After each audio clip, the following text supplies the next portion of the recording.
Olá pessoal, hoje chegamos ao módulo 4 da nossa disciplina e eu gostaria de mostrar para vocês um pouco sobre o protocolo IP, né?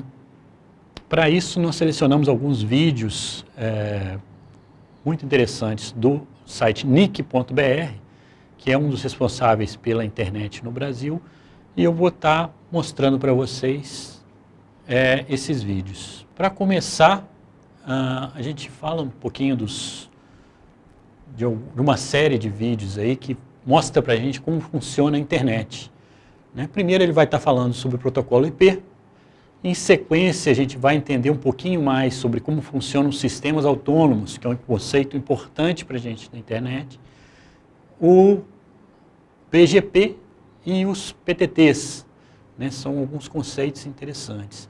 O DNS, que é um serviço internet que a gente dá pouco valor, mas que, se não fosse por ele, eu acredito que a internet não seria o que ela é hoje. E vamos falar também da governança na internet, para a gente entender quem controla, como a internet é controlada no mundo. Vamos lá? Todo mundo já andou de automóvel algum dia. Muita gente já dirigiu um, não é tão complicado. Da mesma forma que muita gente sabe dirigir um carro, muita gente sabe também usar a internet. Quase todo mundo sabe que existe um software chamado navegador, que permite usar a web. Essa é a parte da internet em que há diversos lugares virtuais diferentes, os sites ou sítios. Muita gente sabe usar o e-mail, que como a web é uma outra aplicação da internet. É como enviar cartas, mas usando o computador. Outras pessoas sabem usar aplicações que permitem conversas instantâneas, os chats, videoconferências e audioconferências, jogos online, entre muitas outras. Mas e quando o carro para? Você chama o mecânico? Calma, né? Pode ter apenas acabado o combustível. Quem tem um carro, além de saber dirigir, tem que ter um mínimo de noção de como ele funciona. Isso permite um uso melhor do veículo. Da mesma forma que a informação sobre como o carro funciona é útil para o motorista, assim também pode ser útil para você entender como a internet funciona. Ao menos o básico, para poder cuidar dela e utilizá-la melhor. Essa é a primeira parte do vídeo Como Funciona a Internet, feito pelo NickBR. Apresentaremos aqui o protocolo IP, que é a principal base tecnológica da rede. Essa é a Patrícia. Ela tem acesso à internet na sua casa. Contratou para isso o serviço de um provedor local. Na verdade, além da internet, o mesmo provedor fornece a ela TV por assinatura e telefonia. Tudo isso chega em sua casa em um único cabo. Isso a deixa bastante intrigada. Como pode a internet usar o mesmo cabo do telefone e da TV, e ainda assim ser tão diferente, tão melhor em muitos aspectos? Patrícia sabe que consegue, em alguns casos, fazer ligações telefônicas mais baratas via Skype ou outro provedor VoIP do que via seu próprio telefone. Ela sabe também que consegue ver muitos vídeos no YouTube e mesmo filmes e séries usando serviços como Netflix e Crackle na hora que quer e com um custo menor do que o da sua TV por assinatura. Como serviços tão diferentes podem chegar na sua casa usando o mesmo fio? A verdade é que a internet faz uso basicamente da mesma infraestrutura de telecomunicações usada pelas TVs e telefonia tradicionais, mas usa essa infraestrutura de forma muito mais inteligente. Para começar, é preciso entender que a internet é bem mais complexa que a TV ou o telefone, e quando vamos criar algo muito complicado, todo mundo sabe, devemos dividir em pedaços menores, mais simples, e depois juntar tudo. O primeiro componente da internet para o qual vamos olhar, talvez o mais importante, é o chamado protocolo IP. Um protocolo não é nada mais que um conjunto de regras para os computadores e outros dispositivos conversarem entre si. No caso do IP, essas regras dizem duas coisas principais. Primeiro, dê um número, um identificador numérico, como um endereço, a cada dispositivo que fizer parte dessa rede. Segundo, divida a informação em pedaços pequenos e etiquete-a com endereço de origem e destino para que ela possa ser enviada de um lado para o outro. IP quer dizer Internet Protocol. Internet quer dizer literalmente entre redes. Uma propriedade muito interessante do IP é que ele funciona sobre praticamente qualquer tecnologia de telecomunicações. Isso quer dizer que diferentes redes podem ser interligadas pelo IP. O IP é uma peça fundamental da internet, porque todas as aplicações podem se basear nele, sem precisar se preocupar em como cada tipo de rede funciona. Tanto faz se estamos usando cabo, fios telefônicos, rádios ou fibras, basta usar o IP. Essa história de dividir a informação em pedacinhos pequenos é uma das grandes sacadas da internet. O nome técnico para isso é comutação de pacotes. Na telefonia convencional, por exemplo, quando vamos falar com alguém, as companhias telefônicas reservam o caminho de ponta a ponta. todos os recursos tecnológicos necessários ficam exclusivamente à disposição de quem está conversando. Por isso é tão caro. O modelo usado na telefonia se chama comutação de circuitos. Na internet, como as informações são divididas em pacotes, cada um deles é enviado da origem para o destino de forma independente. Não há necessidade de reservar previamente recursos. Eles podem ser compartilhados, por isso há menos desperdício e o custo é menor. É como comparar andar de carro e andar de ônibus. Normalmente as pessoas andam de carro sozinhas, ou no máximo dividem o espaço com mais 2 ou 3. O carro é um recurso exclusivo para elas. Isso é ineficiente e causa congestionamentos. Nos ônibus, muita gente compartilha o mesmo veículo. Muito mais gente pode ser transportada simultaneamente com o ônibus nas mesmas ruas e avenidas do que com automóveis. Independentemente de sua preferência, ninguém pode negar que os ônibus fazem um uso muito mais eficiente da malha viária de uma cidade do que os automóveis. É isso que acontece na comutação de pacotes e na internet. Além disso, na internet geralmente há diversas opções de caminho para o mesmo destino. A informação, que foi dividida em pedaços pequenos, flui simultaneamente por vários deles. Se há algum problema em um desses caminhos, a informação apenas continua seguindo pelos demais. Isso significa que a rede, como um todo, é muito mais eficiente e resistente a falhas.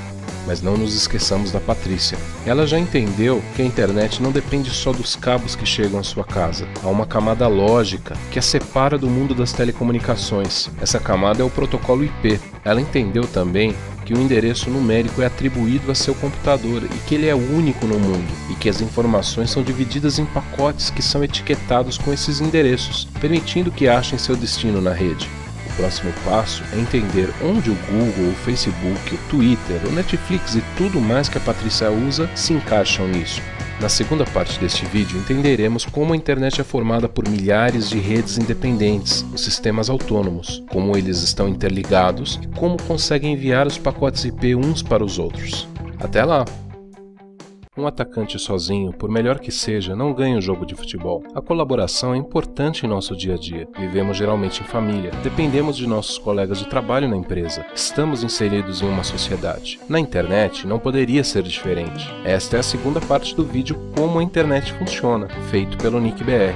Na primeira parte do vídeo, conhecemos a Patrícia. Ela é uma usuária internet típica e aprendeu que a rede mundial não depende só dos cabos que chegam à sua casa. Ela entendeu que existe uma camada lógica que separa a internet do mundo das telecomunicações, o protocolo IP. Entendeu também que o endereço numérico único no mundo é atribuído a seu computador e que as informações são divididas em pacotes que são etiquetados com esses endereços, permitindo que achem seu destino na rede. O que faltou foi entender onde o Google, o Facebook, o Twitter, o Netflix e tudo mais que a Patrícia usa na rede mundial se encaixam nisso. É o que faremos agora. Talvez você já tenha ouvido dizer que a internet é uma rede de redes. Ela é formada por milhares de empresas independentes. O provedor que a Patrícia contrata, por exemplo, é uma dessas empresas, mas o provedor da Patrícia tem seus próprios provedores também, e esses se ligam a outras redes, e assim por diante. O Google, o Gmail, o Facebook, o Twitter, o Netflix e todas as outras aplicações e serviços estão em uma dessas redes. O nome técnico dado a cada rede que forma a internet é Sistema Autônomo. Usamos também a sigla em inglês, AS. O nome remete à independência técnica e administrativa que cada uma dessas redes tem. Elas colaboram entre si e seguem padrões tecnológicos em comum para poder interoperar e formar a internet, mas internamente têm total liberdade para operar sua parte da rede como acharem melhor. Cada uma dessas redes é identificada na internet por um número, o ASN, ou Autonomous System Number. Há diversos tipos de sistemas autônomos, aqueles que oferecem serviços ou conteúdos na rede, que costumamos chamar de provedores de serviço ou provedores de conteúdo, aos que oferecem acesso aos usuários da internet, que chamamos de provedores de acesso. E há também os provedores dos provedores, chamados de provedores de trânsito. É isso mesmo. Da mesma forma que a Patrícia contrata o seu provedor para ligá-la à internet, este também contrata outros provedores. São como provedores atacadistas, se compararmos com o comércio em geral. Muitos provedores de trânsito têm redes grandes, presentes em diversos países. Eles formam o chamado backbone da internet, o núcleo, o coração da rede. É importante entender que todas as aplicações, sites e serviços da internet estão dentro de alguma rede, numa extremidade da nuvem, assim como os usuários. Ou seja, os serviços e aplicações estão nos computadores e servidores das pessoas e das empresas. Eles não fazem parte do backbone da rede. O núcleo da rede é tecnicamente muito simples. Ele só sabe enviar os pacotes de um lado para o outro, sem diferenciá-los ou examinar seu conteúdo. Ele tem que ser assim para ser escalável. Provavelmente não seria possível criar uma rede global como a internet se seu núcleo não fosse neutro e simples. Qualquer um que esteja conectado à rede pode criar uma nova aplicação ou serviço, sem ter que mudar seu núcleo ou negociar com milhares de empresas. Por isso há tanta inovação na internet. Os sistemas autônomos usam também um protocolo, um conjunto de regras próprio para conversarem entre si. Tem que ser assim. Internamente, eles têm autonomia para lidarem com suas próprias redes e escolherem a tecnologia que usam. Mas se querem interagir com o restante da internet, tem que seguir um padrão tecnológico comum na conversa com os vizinhos. Esse protocolo é o BGP, ou Border Gateway Protocol. O BGP é um protocolo de roteamento. Isso quer dizer que ele serve para ensinar caminhos ou rotas e construir mapas. Cada sistema autônomo conhece bem sua própria rede, sabe quais são os endereços IP de seus próprios usuários ou serviços. Usando o protocolo BGP, o AS envia essas informações para os seus vizinhos e recebe deles a informação correspondente. Cada AS vai montando um mapa com essas informações e vai informando cada um dos seus vizinhos sobre o que já aprendeu. Chamamos a esse mapa de tabela BGP. O processo para a criação dessa tabela é algo simples, mas repetido muitas e muitas vezes. O volume de informações é muito grande. Na tabela BGP, cada roteador da internet tem informação dos melhores caminhos para cada um dos destinos na rede. Na internet, em 2014, temos quase 50 mil redes, sistemas autônomos diferentes, e quase 500 mil caminhos ou rotas que levam a bilhões de computadores e outros dispositivos. Sistemas autônomos diferentes podem se interconectar por meio de enlaces privados entre si, 2 a 2, mas isso normalmente é caro e ineficiente. Hoje em dia, cada vez mais AS usam um tipo de infraestrutura compartilhada na rede, chamada de ponto de troca de tráfego, ou PTT. Um PTT é um local onde diversas redes diferentes se interconectam fisicamente. Para cada uma delas, isso normalmente é vantajoso, porque com um único enlace físico, elas se interligam a dezenas ou centenas de outras redes diretamente. Os AS podem ter diversos tipos de relacionamento entre si, dentro ou fora dos PTTs. Por exemplo, um AS pode permitir a todos os pacotes vindos de outro que utilizem sua infraestrutura para chegar na internet. Isso é chamado de trânsito, porque a rede deixa passar os pacotes, levando-os para outras redes. Normalmente é uma relação comercial. 2 ou mais AS também podem permitir o acesso aos clientes e serviços uns dos outros, mutuamente, mas sem levar os pacotes para o restante da internet. Isso é chamado troca de tráfego. E normalmente é uma relação de colaboração, não comercial. Na internet não há uma autoridade central que diga como as redes têm que se interligar, ou que tipo de acordo comercial elas devem fazer. Cada uma delas tem liberdade e autoridade para negociar livremente com seus pares. Muito bem, nesse vídeo a Patrícia conseguiu entender que os serviços que gosta de acessar na internet são redes independentes, chamadas de sistemas autônomos ou AS, que estão interligadas de alguma forma a todas as demais. Elas fazem acordos, comerciais ou não, entre si para transportar os pacotes umas das outras. E muitas vezes usam PTTs para se interligar a um número grande de outras redes em um único lugar. Ela entendeu também que essas redes informam os endereços IP de seus serviços e usuários umas às outras através de um protocolo chamado BGP, que permite que cada uma delas crie para si um grande mapa de toda a internet, ensinando os caminhos para que os pacotes possam ir de um lugar para o outro. O próximo passo é entender como os nomes dos sites e os endereços de e-mail se relacionam com tudo isso. A Patrícia nunca teve que digitar um único endereço IP para acessar alguma coisa na internet. Ela conhece muito bem nomes, como www.nic.br. Na terceira parte deste vídeo, entenderemos o DNS, ou Sistema de Nomes de Domínios, que foi criado para que os usuários da internet não tenham que se preocupar com os números IP e consigam usar a rede aprendendo apenas nomes, que têm muito mais sentido e são muito mais fáceis de memorizar. Até lá! Você talvez saiba o número do seu RG de cor, sabe o número da sua casa, o número do seu telefone e o de alguns amigos. O restante provavelmente você anota em algum lugar e consulta quando precisa. Poucos conseguem guardar de memória dezenas ou centenas de números diferentes. Imagine se na internet você tivesse que saber os endereços numéricos, os IPs, de cada site que você acessa ou de cada pessoa para quem você envia um e-mail. Essa é a terceira parte do vídeo Como Funciona a Internet, feito pelo NIC.br. Nos vídeos anteriores você conheceu a Patrícia, um usuário internet, e entendeu junto com ela o que são os IPs, os sistemas autônomos, os PTTs e BGP. Você já sabe como a informação viaja na internet. Vamos entender agora como os nomes dos sites e os endereços de e-mail entram nessa história. A Patrícia nunca teve que digitar um único endereço IP para acessar alguma coisa na internet, mas ela conhece muito bem nomes como www.nic.br. Endereços numéricos são excelentes para os computadores e outros dispositivos eletrônicos, mas são difíceis de memorizar para nós, seres humanos. Por isso, a internet usa o Sistema de Nomes de Domínios, ou DNS.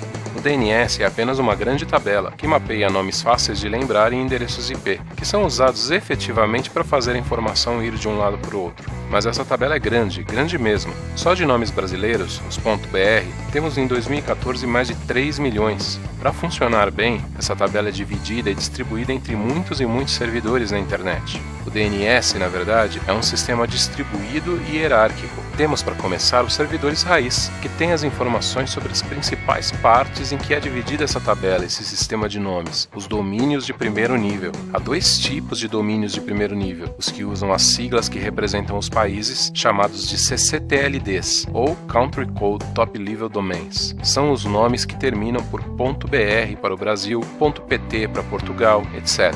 Há também os genéricos, que não são vinculados a países específicos, como os .com, .org ou .info. São chamados de GTLDs, ou Generic Top Level Domains. Há um conjunto de servidores na internet cuidando de cada um desses domínios de primeiro nível. Eles conhecem todas as informações relevantes sobre eles, por isso são chamados de autoritativos. Se a Patrícia quiser, ela pode ter um nome de domínio só dela na internet. Ela é bióloga, então uma boa opção seria patricia.bio.br. Para fazer isso, um técnico terá que configurar um servidor em algum lugar da rede, dizendo para que endereço IP esse nome apontará. Não é o servidor do site onde ela vai hospedar seu blog, nem um servidor que cuidará dos seus e-mails. Estamos falando do servidor DNS. É justamente ele quem terá a informação dos IPs do servidor web e de e-mail da Patrícia. Esse também será um servidor autoritativo. Os computadores dos usuários utilizam um componente chamado Resolver, que consulta um servidor chamado de recursivo, geralmente disponibilizado pelo provedor internet. Os servidores recursivos consultam toda a árvore de servidores autoritativos, começando da raiz, para encontrar as informações de um determinado nome. Vamos tentar entender. Quando alguém digita no navegador o endereço www.patricia.bio.br, o navegador enviará essa questão ao sistema de DNS do computador, ou seja, para o Resolver. Este encaminhará para o servidor recursivo, que normalmente está no provedor. Perguntará: quem é www.patricia.bio.br? O servidor recursivo atende a diversos usuários diferentes e algumas vezes pode já ter respondido a essa mesma pergunta anteriormente e lembrar da resposta. Nesse caso, responderia de pronto, mas dessa vez não é o caso. O servidor recursivo não sabe a resposta e tem que descobri-la. Ele vai primeiramente a um dos servidores raiz, o 2001.503.2.ba3e.2.2.2.30. Você pode estar estranhando esse endereço enorme, mas o servidor recursivo não. Ele conhece bem os endereços de todos os servidores raiz, porque afinal, esse é o trabalho dele. Ele foi configurado para isso. Ele pergunta ao raiz: quem é www.patricia.bio.br? Lembre-se de que os servidores raiz não sabem isso. Eles conhecem apenas os domínios principais, os domínios de primeiro nível. O servidor raiz responderá algo como: não faço a menor ideia de quem seja www.patricia.bio.br, mas eu conheço o servidor autoritativo do .br. O endereço dele é o 2001.2.12ff.2.2.10. Pergunte a ele.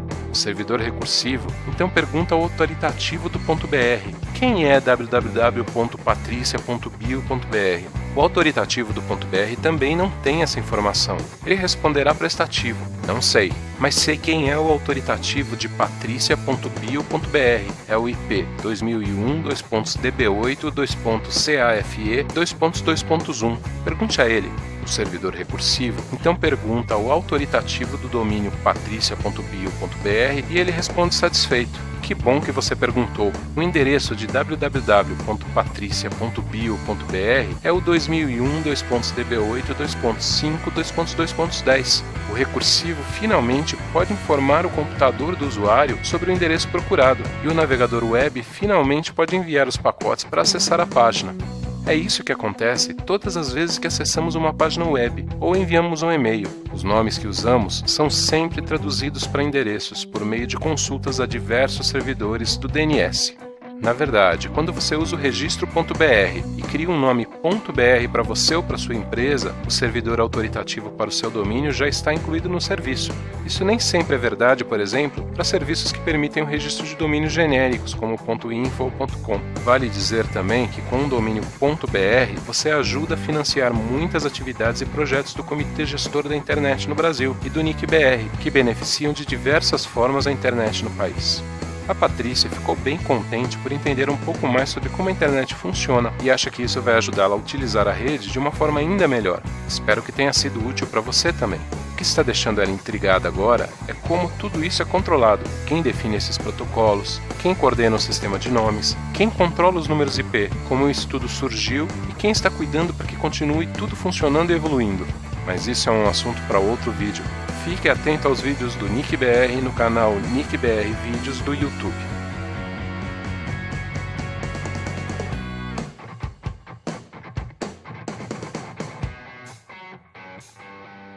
Construir algo, seja um prédio ou uma carreira, é uma tarefa lenta e difícil. Destruir algo é mais fácil. Basta um gesto impulsivo em um único dia. A internet é uma construção tecnológica fantástica e ainda inacabada, que já vem sendo trabalhada há décadas. Hoje, ela é importante para as pessoas em geral, mas certamente também para os governos, universidades, para muitas indústrias e para a sociedade civil organizada. Cada um tem um interesse diferente na rede. Felizmente, até hoje, todos colaboraram para torná-la cada vez melhor, mas também há divergências às vezes, e certamente alguns dos interessados são suficientemente poderosos para destruí-la com ações intencionais ou não.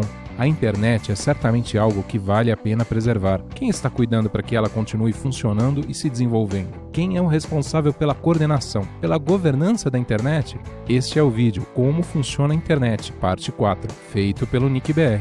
Ninguém realmente manda na internet. Isso não quer dizer que ela seja uma terra sem lei. Quer dizer apenas que não há uma autoridade central única responsável pela rede. A internet é uma construção coletiva. Muitas empresas, universidades, governos, organizações e mesmo indivíduos diferentes colaboram para que funcione. A descentralização é uma de suas forças, mas há alguns aspectos da rede, em particular alguns recursos técnicos, que exigem um certo grau de centralização e controle para funcionar adequadamente. E há organizações responsáveis por eles. Há também alguns aspectos que carecem ainda de melhorias na forma com que estão sendo coordenados. Por exemplo, a questão da jurisdição. A internet é global, mas cada país tem suas leis, aplicáveis ao comércio eletrônico e a crimes cometidos online. A questão da universalização do acesso, entre outras. O aspecto que mais chama a atenção sobre como a internet é gerenciada, sobre a governança da internet, é a colaboração. A colaboração na internet gerou um neologismo, que se aplica verdadeiramente a todas as organizações envolvidas. Elas são multi-stakeholder, multissetoriais.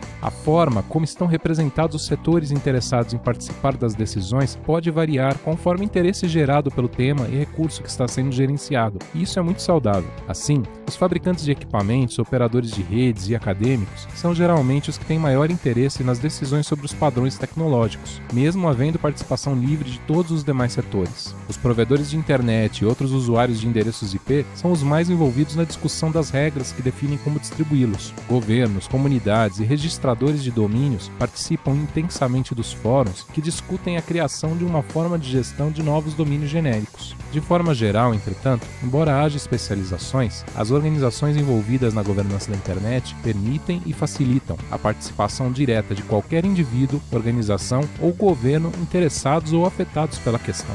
Um dos recursos mais importantes na internet são os padrões tecnológicos. A internet é formada por dezenas de milhares de redes diferentes, operadas por diferentes organizações, que usam equipamentos de muitos fabricantes diferentes. Os padrões são fundamentais, pois garantem um mínimo de uniformidade necessária para tudo isso funcionar em conjunto. A internet usa, desde o início, padrões abertos. Isso quer dizer que são criados em um processo aberto à participação de todos os interessados, e que estão disponíveis para serem consultados e adotados livremente e sem pagamento de royalties. O IETF, Internet Engineering Task Force, ou Grupo de Trabalho de Engenharia da Internet, é responsável pelos padrões tecnológicos na internet, documentados nas RFCs. Os padrões são criados e adotados voluntariamente e zela-se pela qualidade técnica e interoperabilidade das soluções. Justamente por isso são um sucesso. Outra organização, o W3C, é um grande consórcio de empresas e outras entidades. Cuida dos padrões específicos para a web, atualmente uma das aplicações mais importantes da rede, e também os desenvolve num processo aberto.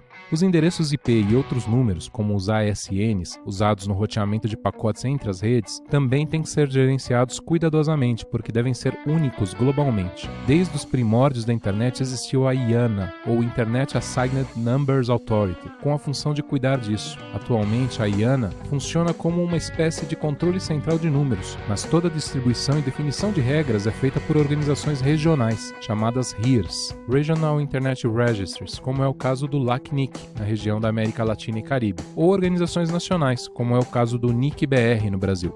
O sistema de nomes de domínio é gerenciado pela ICANN, Internet Corporation for Assigned Numbers and Names. A ICANN cuida em particular dos servidores raiz, que são a base do sistema hierárquico de nomes na rede, e das regras de gestão dos domínios genéricos, como o .com, que não estão relacionados às siglas que representam os países. A ICANN também é a organização que mantém a função da IANA atualmente. No Brasil, quem cuida da gestão dos domínios .br é o NIC-BR e há organizações com funções similares nos outros países.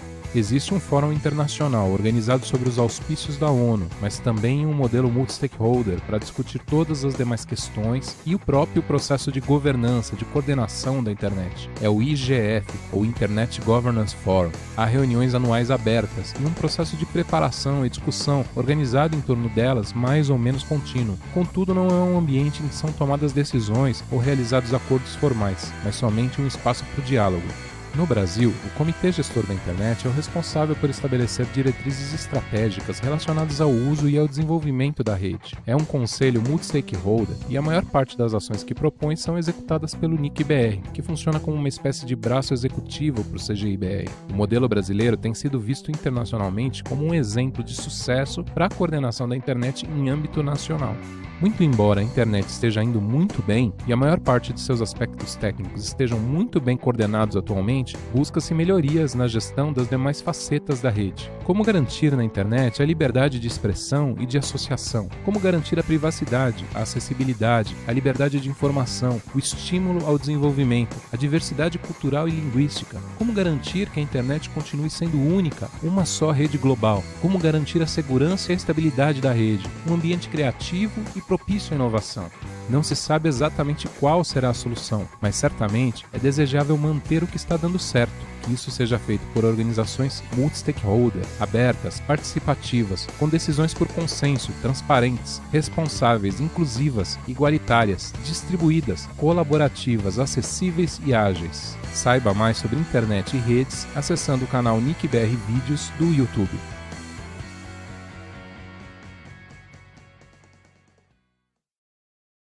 Vamos fazer uma pausazinha para a gente poder descansar, mas não saiam daí. Vamos continuar daqui a pouquinho.